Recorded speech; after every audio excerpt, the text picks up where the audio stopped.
Hello friends, we got here chapter 17 in 6 turns, and boy howdy, this was a super hard map and there were a lot of preparations to be made, so let's introduce some of the new things. Alright, so I don't think anything new is going on with Alir, but this slim sword with Makai engraving remains useful. Same with this Sigurd engraved killing edge. Yeah, nothing else new here. Zelkov, Panette. Okay, Panette's actually, hold on. Yeah, that's right. Panette's the first one that's got some big upgrades. So first she's got, I inherited dexterity +3 and I inherited axe power 1. I need that extra power, and then Panette attacks a lot in this map. So dexterity +3 helps bolster her hit rate and her crit rate, both very important for this. I forged a Silver Greataxe. I do want that extra power from it, and I also engraved this killer axe with Eirika, I believe this is, which gives the killer axe a bunch of hit rate and crit at the cost of some avoid, I believe, but I don't care about that on Panette. And then Ivy, I've already forged the Bolganon on the previous map. I also added the +1 here. The extra might helps, and I also engraved this Elfire with Lucina for more avoid, and then you'll see where that comes in handy. And also Ivy is equipped with Eirika Bond 7, so that's when you get 2 magic, and basically I need those points in magic, as well as that refine on Bolganon. Anything else to point out? Seadoll, it's got the shielding art. Rosado, nothing particular except bond level 8 Corrin. He's the one who's using Corrin on this map, so obviously I need bond 8 for Draconic Hex. Citrinne, she's the one holding the old Thunder +2 with Roy engrave. Kagetsu, he's got the killer axe with the refines, and then I added Lyn Lv9. I added Lyn because it gives lower weight. I do need that speed. I need 26 speed, which you can see here, and also gives a bunch of crit, which is great. And then I also inherited speed +3, that's why his speed's so high right now. And he also has Ike Bond 10. I don't actually need 10. I think I can stop at 9. I don't actually use the Irvin here, but yeah, I have him at 10. Marin, okay, I have a Silver Dagger +1 forge. In the end, I didn't actually need +1 here, but yeah, after I refined my strats, I ended up not needing +1, but it's kind of a cheap upgrade, so I'm not sweating over it. Alright, Bunet returns, and I inherit Reposition on him. Hortensia, no forges or anything. Yeah, and she already had Reposition from before. Okay. So that's basically the inventories. I can go over who has what ring. Alir has Lucina. I think I already demonstrated kind of how broken that is, or how broken Lucina is in chapter 15. But you'll see, like she's even more broken on this map. Pandreo is holding Byleth, and he's going to do a dance, of course, because that's pretty much the only reason to be using Byleth. Someone's gotta dance. Zelkov is holding Lyn. Just like in the previous map, chapter 16, he will be doing a long-range Astra Storm for aggro purposes, and call doubles will be very useful, and you'll see a very interesting use of call doubles. Panette. Ooh, okay, so this one's interesting. So I rolled an Edelgard ring for Panette, which gives Flickering Flower. And if you don't know what that does, if I initiate combat, I'll have a % chance based on like how much damage I do to freeze the foe, and that will be very critical. And on top of that, the ring gives like +2 strength, which is great. Ivy is using Eirika, and then I also, yeah, so she's bottom level 7, so she has Gentility, which I will be changing to Ephraim's side. I believe it's called, I think it's Bravery,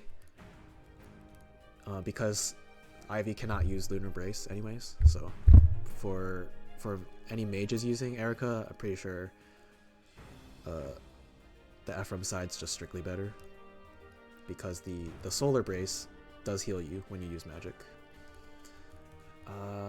Let's see. I think I already explained Eirika. Seedall's got a Spur Attack ring, which will be useful. Or got the Alphonse ring with Spur Attack, I should say.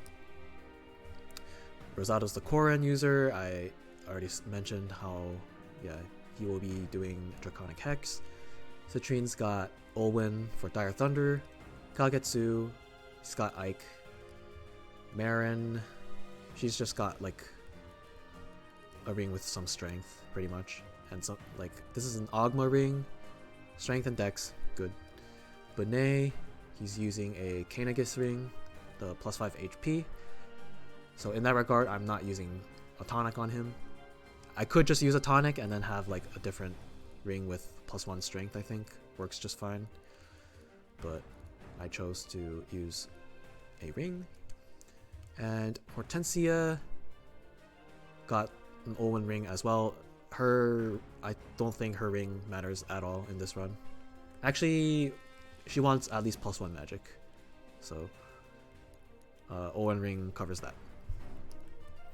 And then I spoke of tonic just before, which I should mention. Let's see, who's got tonics?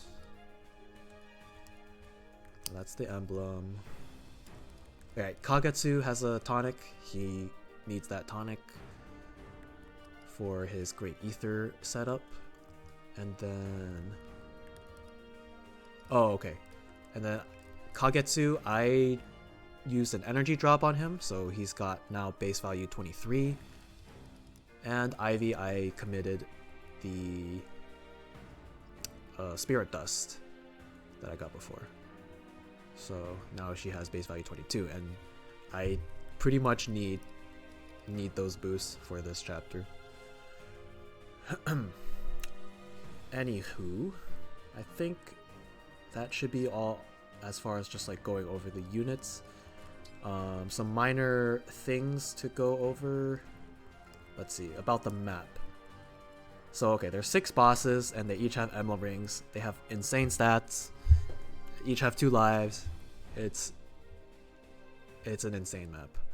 But the main thing that's happening in the beginning is that Gris he'll just automatically move, which is actually very good that he kind of like gets ahead of these units, because it'd be very hard to kill him while he's among these units.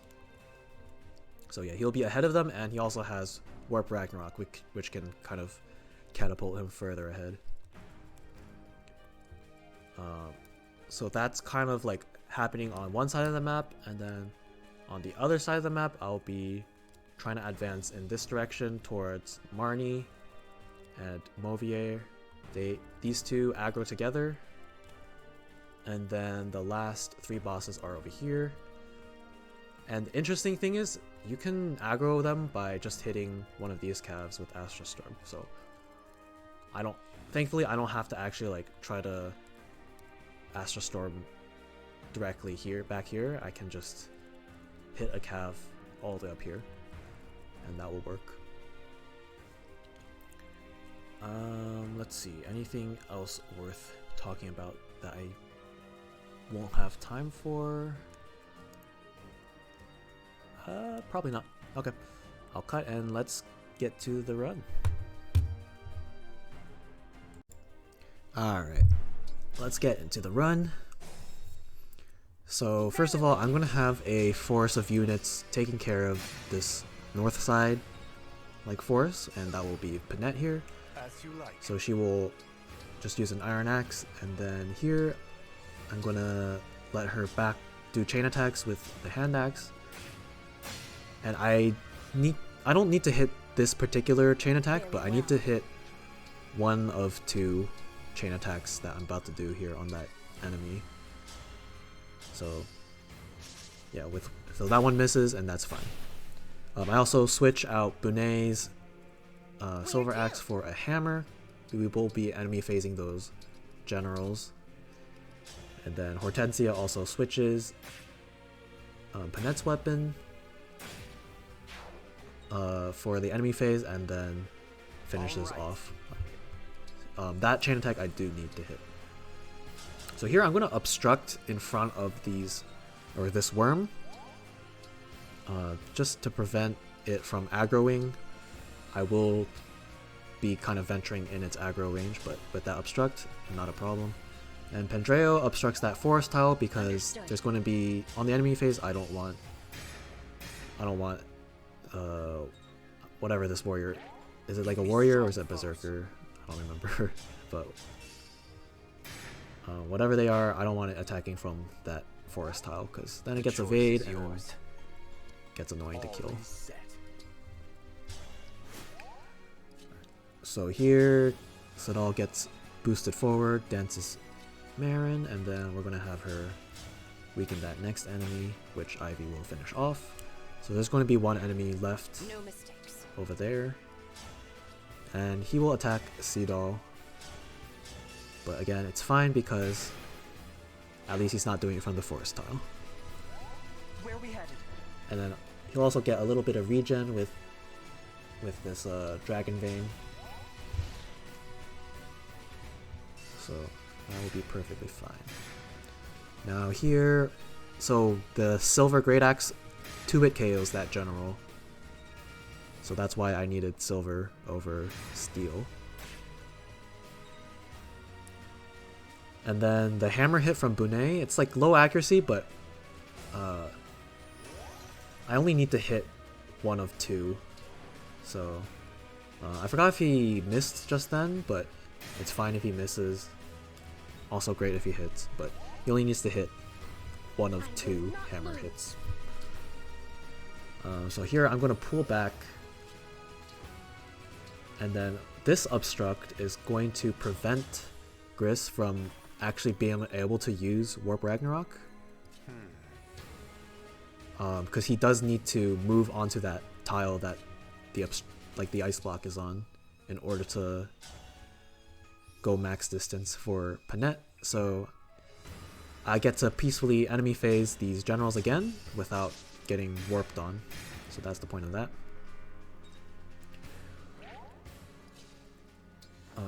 Here I'm going to want to freeze Marnie. So the problem with Marnie is that she will use Blazing Lion with her Roy emblem, and she also has Wormslayer because of Roy emblem. So that just like straight up one-shots Ivy. So I actually cannot afford her to be doing that. I also do a little cheeky thunder on the general there, and then swap out her weapon for the dodgy Elfire. And then also do the same obstruct on the worm again. So what's going to happen is I'm going to be enemy phasing those three generals, and I'm not using Bonded Shield yet because I wanna save it, and that's why I'm using that kind of, what is it, Lucina engraved Elfire, so that she has some pretty good dodge, and I will need two of those three generals to miss. at least 2 of those 3, but I can't get hit by 2. I can only tank 1 hit.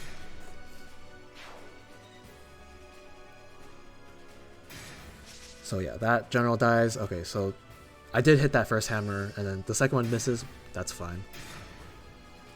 And I got hit by the first general, so it's already looking pretty sketchy, but thankfully the next 2 do miss.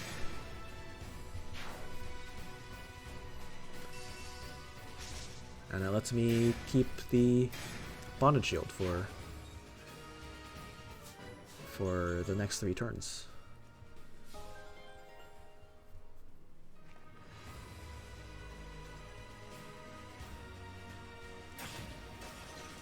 Yeah, and now, and then you saw that at the end of my turn, I also shot one of those calves with Astral Storm, and I have therefore aggroed the bosses at the very top left. So I do want those to get started.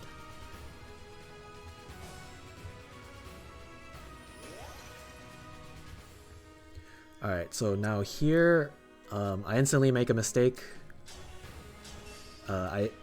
If one of the hammer hits misses, I do need to change Panette into... I need to change her to have the hand axe so that she does a chain attack. So that I will fix that. Kind of annoying to have used a charge, rewind charge doing that, but it is what it is. And then now Bunet will reposition Citrinne out. Panette will also kind of get out of dodge, and then Hortensia can thankfully heal Bunet thanks to her personal passive. And I do need Bunet full HP. He's going to be tanking the Warp Ragnarok. Yes. Yeah, and he needs to be full HP there. So here, I also, again, I need to stay out of range of Marnie. So I turn on her range and camp out just beside, or just outside, and set up a bonded shield. And Kagetsu is going to set up an ether, Great Ether over there with Steel Greataxe. That's just kind of his best, like highest might option, since he cannot get A rank. Otherwise, I would use Silver. The stage is mine. But yeah, he does not have A rank axes. Alright, so here, yeah, I have Rosado continue to heal up thanks to the Corrin passive that like heals whenever you end turn next to someone. And then I've set up, on purpose, I've set up only two clones. I've blocked the top and bottom side of Zelkov. I don't need to block both, but I do want to block at least one. And you'll see later. So here it's just a bunch of people attacking Kagetsu. Not particularly interesting. You can take my word that he survives.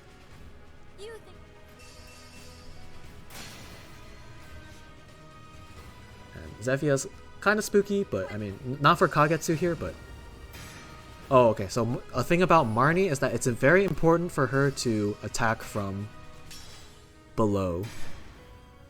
So not only does she expend her Blazing Lion on Kagetsu, so now my Ivy can kind of get in there scot-free, but also, yeah, she needs to attack from below so that I can attack her next turn.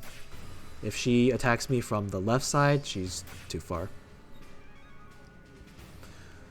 And then you saw that obstruct that I placed with Pendreo.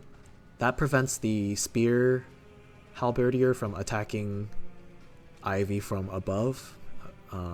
That movement is very annoying, so yeah, I force him to attack from the other tile there. So yeah, get a huge Great Ether off.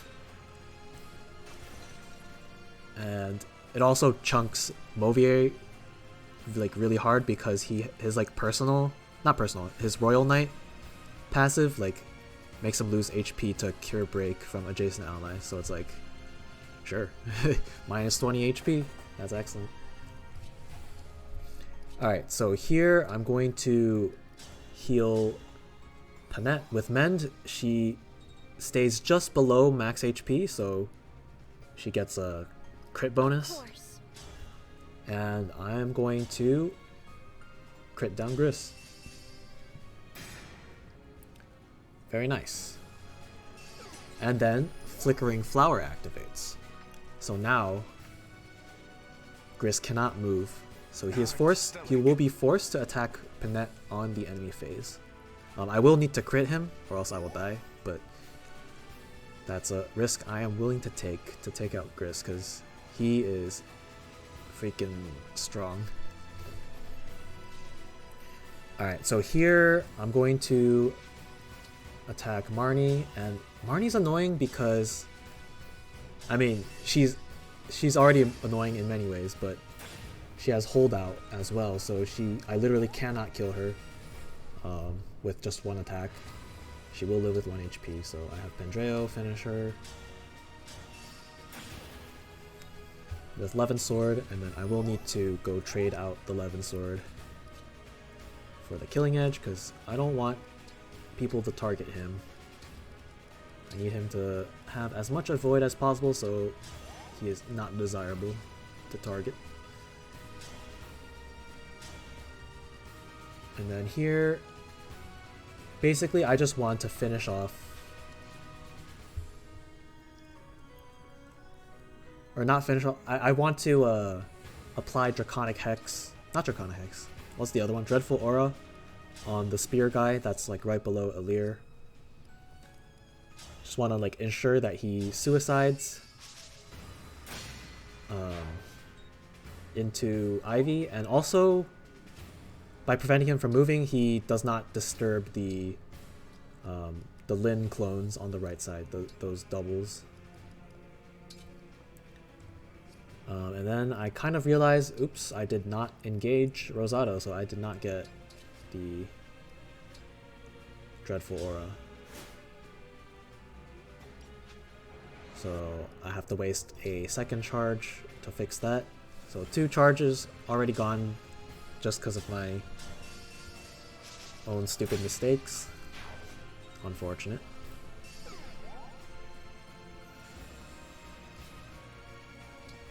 But yeah, I finished that enemy off and then switched to some weapons that are not too weighty.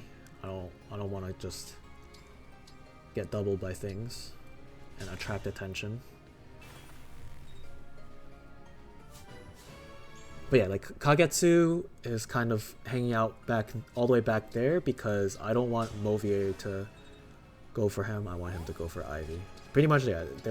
I'm trying to get as many people to attack Ivy as possible. Okay, so in the middle of the map there, what you're seeing is I'm setting up a trap for Zephyia. What's going to happen is she's going to see that she can kill 2 doubles with her override, and she's going to override from left to right, like that juicy override that kills 2. So I will be using Time Crystal to go back to rectify the fact that Panette did not get a crit, but kind of want to explain this trap for Zephyia that you will see her run into momentarily.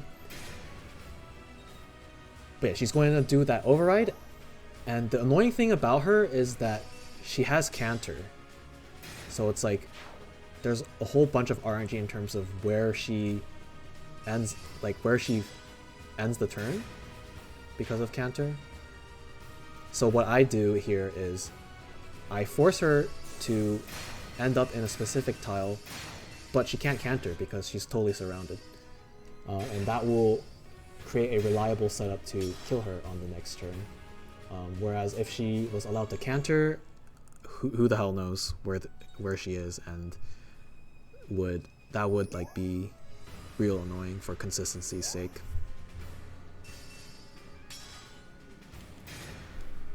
But yeah, as I said, it will require a rewind to kill Gris, so you'll see that. I didn't want to like totally skip the enemy phase here to rush to it.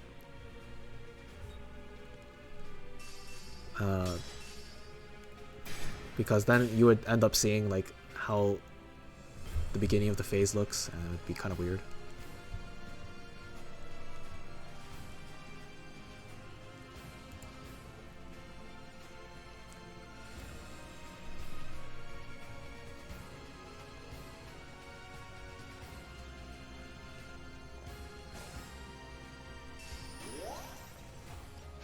Okay, well, first things first, yeah, we're going to rewind. And the way I will not fix, but like do a different attempt is, instead of Citrinne placing her second obstruct, blocking Rosado from getting attacked, I will burn some RNs using Thunder on Gris, and there's a crit. And then I have Marin replace Citrinne in the Zephyr trap.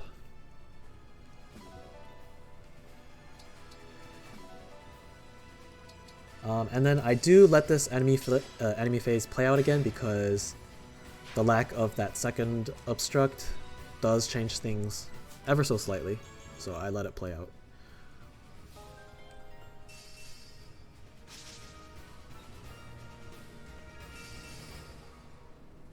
But yeah, we've just got a whole slew of enemies suiciding into Ivy, including Movier, which is very nice.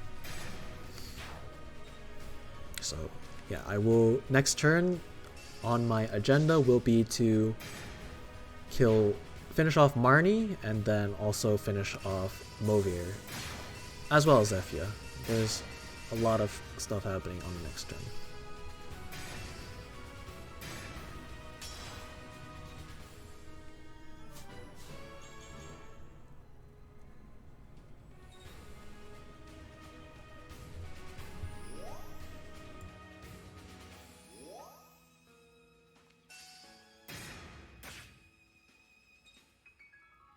So yeah, Rosado gets attacked by that guy.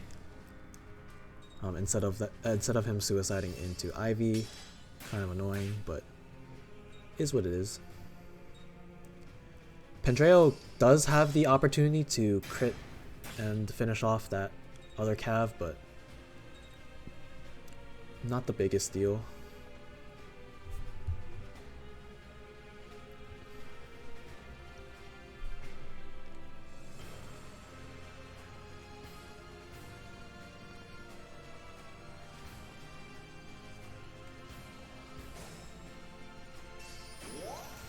Alright, so there. First things first, I'm going to have Marin whittle down and apply poison onto Zephyr here. And I just show some enemy threat ranges just to show that I am fairly safe. And then I'll get the crit here. Enough damage to finish her off.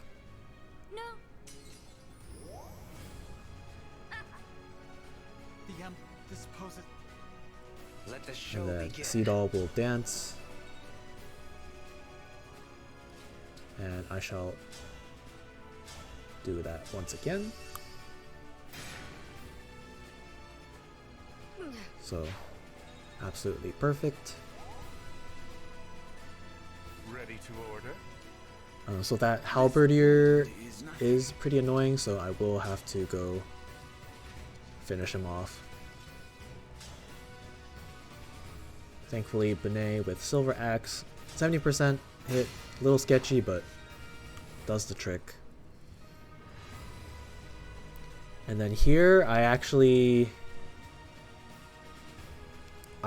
struggle a lot to figure out the right position to facilitate the next turn. So I'm just going to cut out all of the mistakes I made and just fast forward directly to where I end up positioning. So please excuse a cut here. Alright, I have fast forwarded many minutes and a few charges of, I think I only have like, oh, we'll see later how many charges I end up having, because I do use some on the last turn. But so here what I'm going to do is finish off this cav so that I open up a space to attack Movier from below. I'll have Pandreo finish off Marnie in a second from kind of like in that position.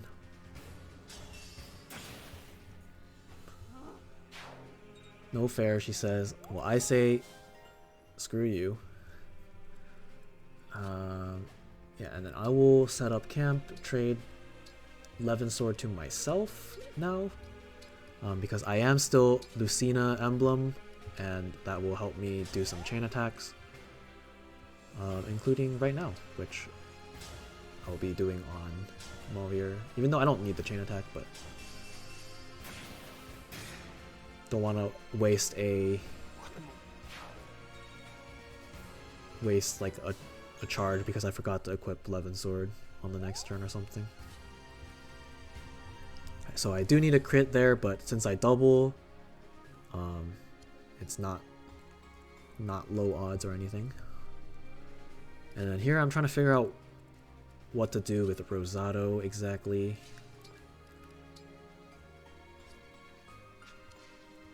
And also how to position the rest of my units. So on the next turn I will need to kill, next turn will be turn 6. So obviously since I advertise this as a 6 turn clear, I will need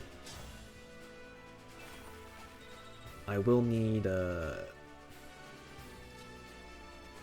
kill the last 2 bosses on the next turn. So that will be Hyacinth and Veil. And the reason it was so hard to find the right positions is, well, for one, their movements are a bit random. So there was a time before where I like was theory crafting my route. They were kind of hugging the left side wall, like of that kind of corridor, so to speak, of that lane, I guess. They were both hugging the left side, but now they're kind of like split kind of far apart. Like Veil's on the left and then Hyacinth's on the right, and there's like, yeah, they're just staggered pretty far apart, which is really annoying. So yeah, I ended up deciding on just hanging out further back here. I don't know if that obstruct in front of Kagetsu is necessary. I just wanted like there to be some space, because one of the big issues is enemies might just block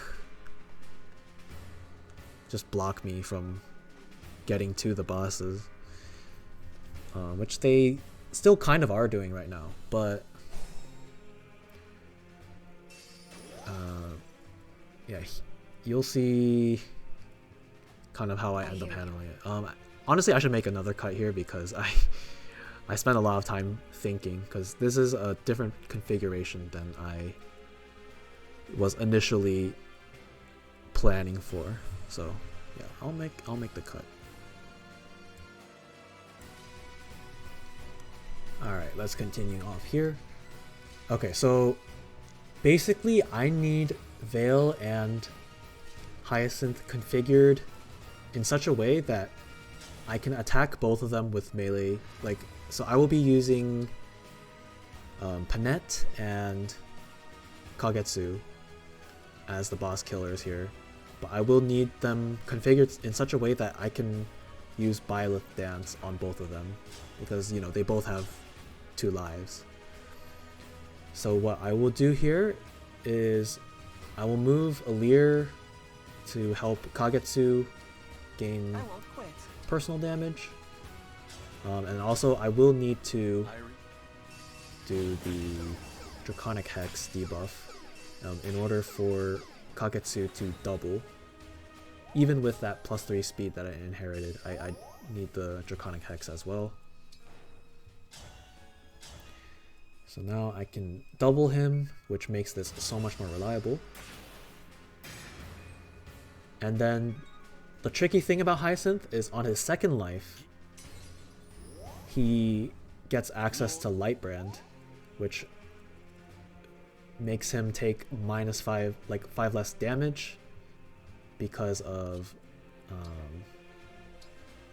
whatever that leaf passive is when you have weapon triangle advantage. Alright, so here the thing is I need to deliver Panette pretty far.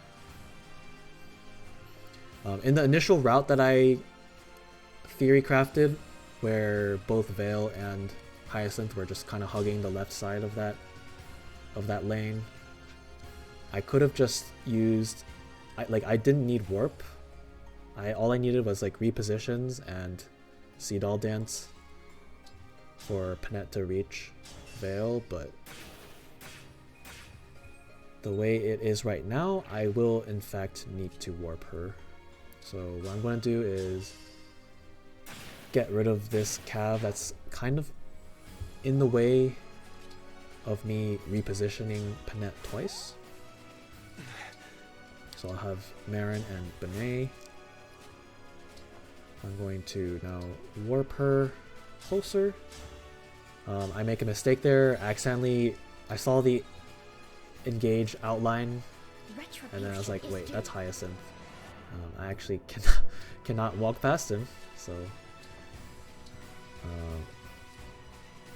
yeah, I'll need to warp her one tile closer over there.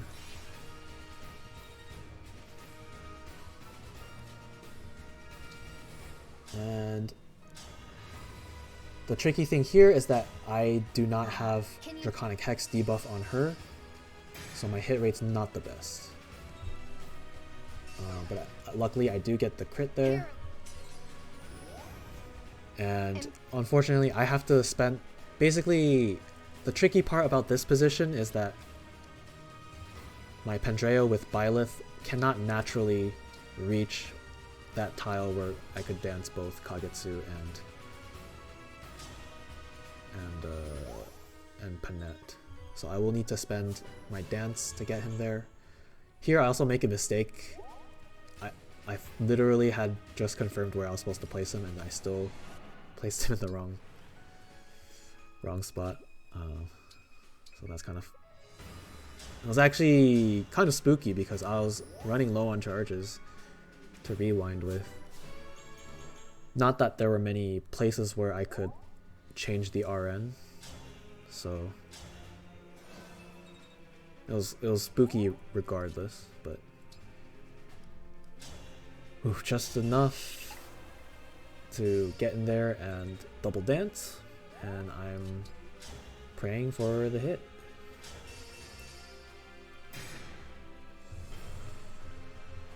Wow, that's very good.